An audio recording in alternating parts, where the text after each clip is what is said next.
For a long time, artists have existed on the fringe of society, out on the edge, by the boundaries, where perceptions are changed, truth is distilled, and changed into art.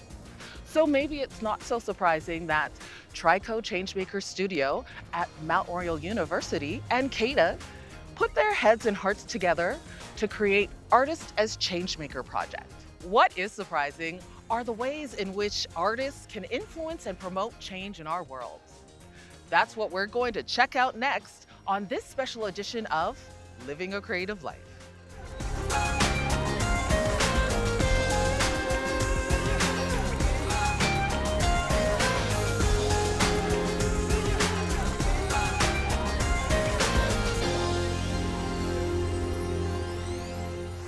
What is Trico Changemaker Studio at Mount Royal University? The Trico Changemaker Studio is a social innovation and collaboration and learning space here at Mount Royal University. And the best thing about us is that we bring together the campus community as well as the greater Calgary community together to talk about and try to figure out ways in which we can address complex challenges in our society. We have various programs that run out of the studio. So we've got the Catamount Fellowship, for example, the Intimacy Leadership Program, and we also have the Artist as Changemaker program, which we engage with artists, and we're hoping in the new future we might be able to engage with students as well. Artists as changemakers, what I'm hearing is that it's not necessarily hands-on art. It's not necessarily creating something in that moment, but it is working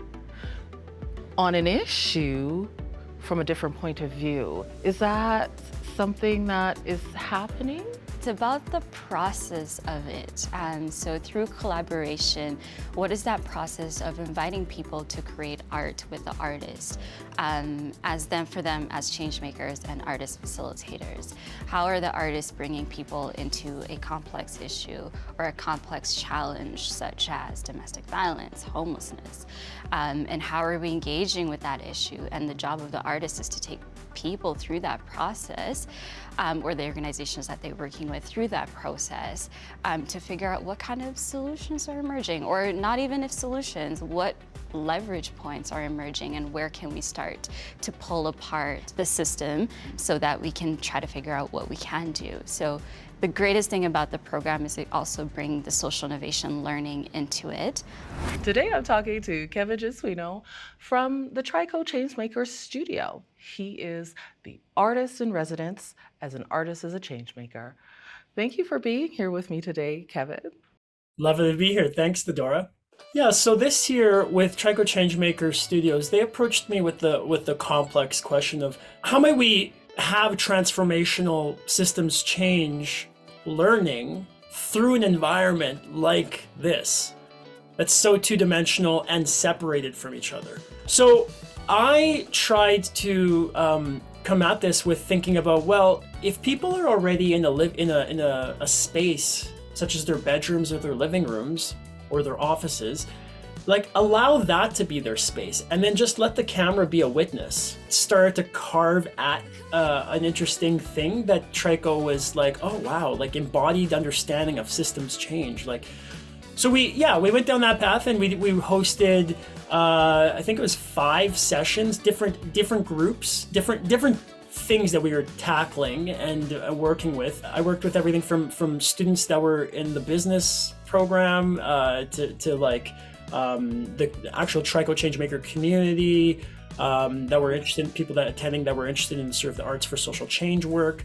I mean, I think the question I'd like to leave everyone with is this idea of like, what does it mean for you as an artist, all artists in Calgary, to be and embody change making, to play a role in society that isn't just confined to theaters and galleries, that your role in society is to come forth and bring people together, to give new perspective, to shift, to offer. There's something that you play that isn't just what the high art institutions have taught you and trained you to be. Artists can move people and make change in so many ways. Sometimes it's not by bringing a piece of art or finished work. Sometimes it's by bringing process, a way of being, a way of seeing, a way of asking questions. Artists can contribute to making change in so many and sometimes unexpected ways. So all of my past experience have been curating living communities that let different people with different needs and aspirations to thrive in. And with older adults living, which I have been working on for the past 7-8 years, I feel there's a strong calling for us to make a change.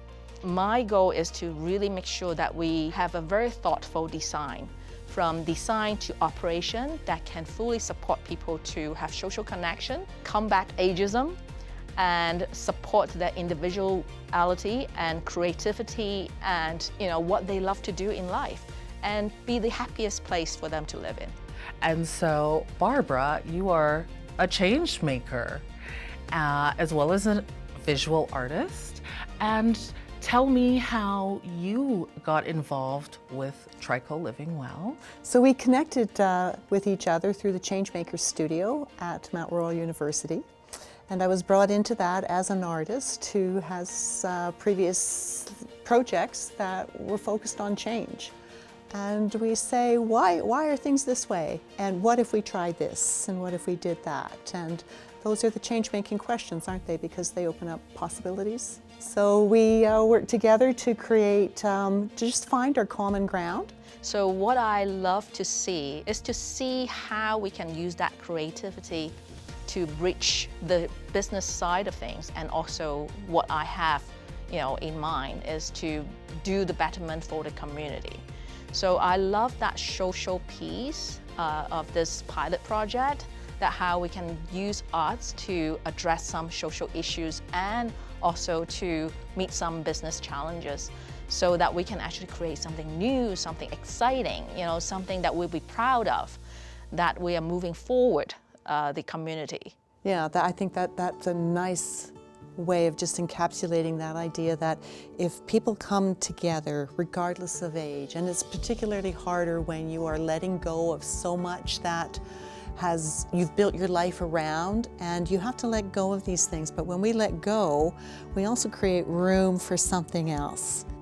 When we have that community that is working together, and they start to look at creativity and where they can take their ideas and what the outcome of that could be, and how that outcome could share their knowledge and their trip, their journey through life, then I think we have something that's really special. I think this whole process is not only allowing me to see artists as change maker, but business as change maker.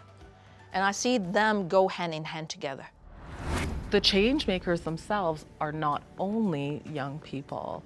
There are older people, there are people who have been in actual structured education, there are self-taught folks. And so with that in mind, how do organizations come in and say, hey, this one or that one? There's no easy answer to that, but what we have done is that, again, through conversation with the artist, they identified the issues that were important to them. And through that, they identified the people that were working on these issues, and the organizations that are already working with these issues. So it was their request that they already work with these organizations that they've identified have been creating impact in our community already.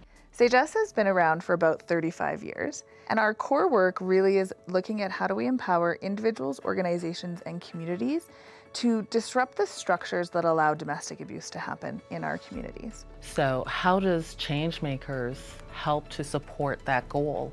So one of the things at Sagesse that we really believe in is that people learn and gather information in lots of different ways. And I don't think it's our job to tell people how they should get information for anything that's happening in their world. So we see art as a really effective way to be able to communicate about the issue of domestic abuse, about how people are experiencing it, how they're recovering from it, what that looks like, how you can support. And we've always taken a really inclusive lens to creating lots of diverse opportunities for all of the different client groups that we work with to be able to consume information, with art being one of my favorite ones that we do. Look, I will do them when I get home, okay? I promise. Welcome home. Now. I'm working. Yeah, you don't need a job. Coercive control is the pattern of manipulation and coercive and controlling behaviors for the purpose of having power and control over someone. So when it came time to look at the mechanisms for doing this and talking about this via Zoom and via virtual sort of platforms, it was really important for us to talk about how coercive control can happen anywhere, at any time, and in any mechanism. So you don't have to be in the same room to be experiencing coercive control. You don't have to be even in the same, province to be experiencing coercive control. And I think that through the work that Melanie has done, we have created really great mechanisms for people to be able to see how you can be experiencing domestic violence and domestic abuse and not actually be anywhere close physically to that person, because the physical altercation is one component part that may or may not exist. But we know within coercion that there's multiple other ways that people create these unstable and unsafe environments. I want to now ask an artist, how do you feel about art being an educator and coming into this type of organization? As a marginalized person, it's been very important for me and my actual freedom as a human being to storytell, to tell stories that help people understand what we experience as marginalized people. I'm marginalized in an intersection of ways, and being able to get that story out there is imperative if you want to make social change. So we developed this pilot as a way to try to help the city, as well as anyone else who is interested, understand how artists embedded in organizations, especially organizations like SAGES that are dedicated to social change, how they can be effective in getting the message across and telling the story and helping the world get a deeper insight into the challenges that these organizations are taking on. So in terms of our engagement with changemakers, there's a couple of things that I think of in terms of supporting the goal of building awareness of domestic abuse.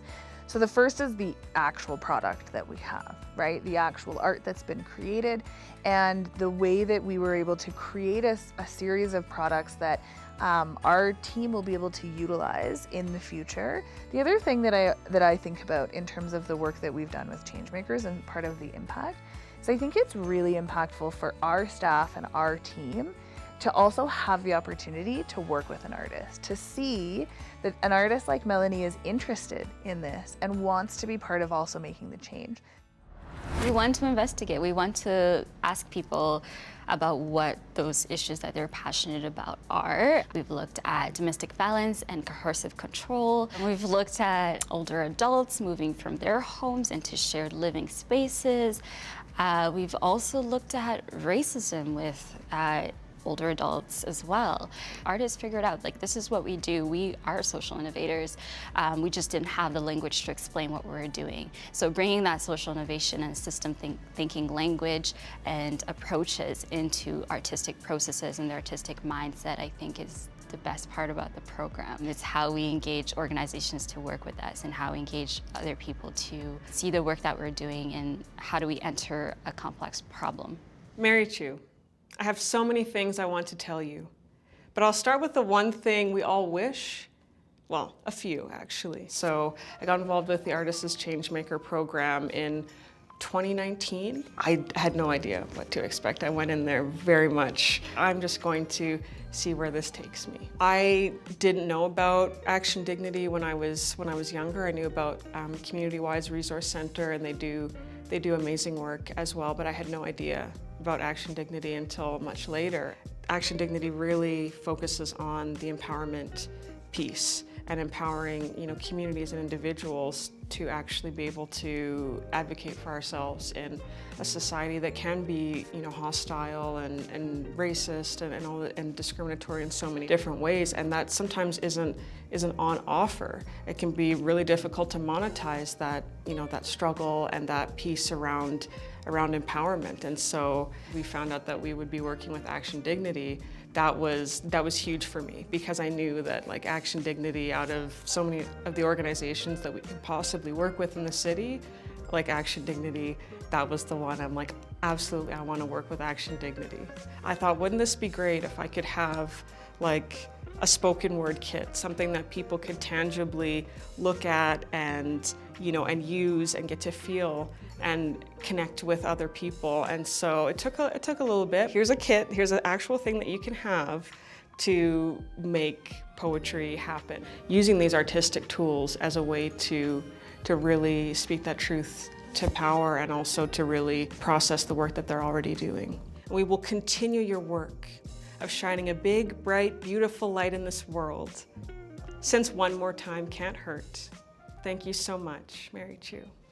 What is Artists as Changemakers doing at Action Dignity?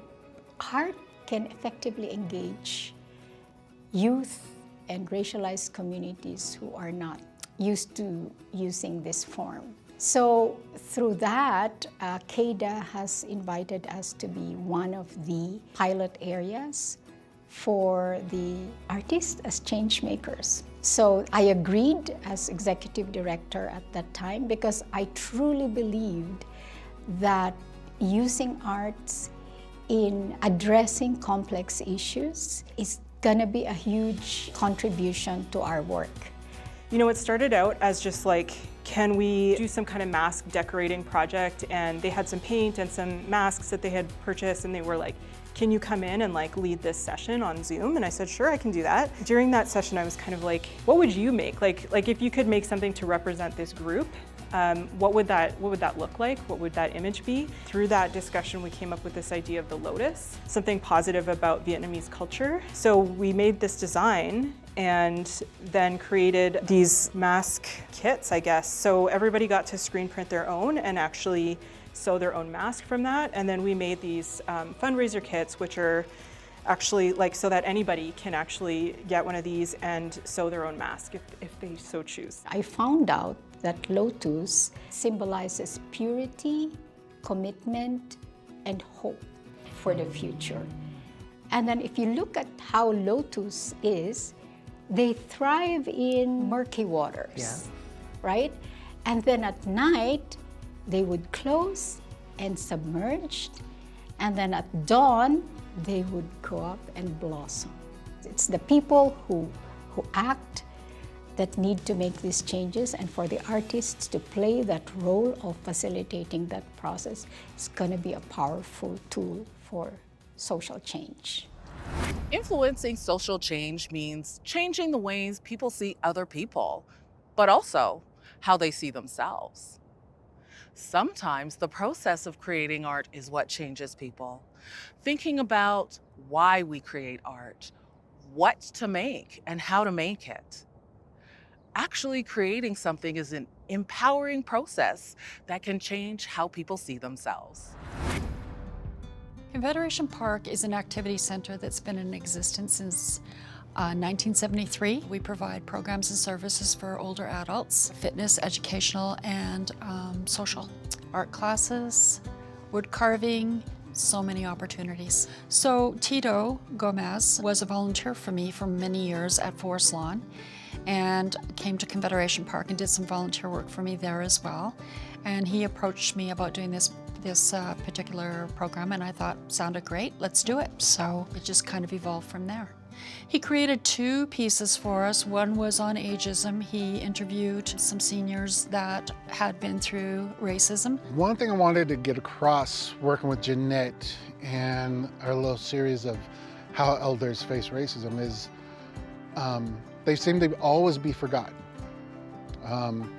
When you're dealing with the indigenous community and rallies and such, you see the same people on the news. But what I wanted to see is I wanted to see the elders. They're affected by racism as well. So I wanted to talk to the elders. I wanted to talk to elders from different racial backgrounds. You know, our indigenous community says we always listen to our elders. We put our elders in the forefront. Have an elder come in and just talk.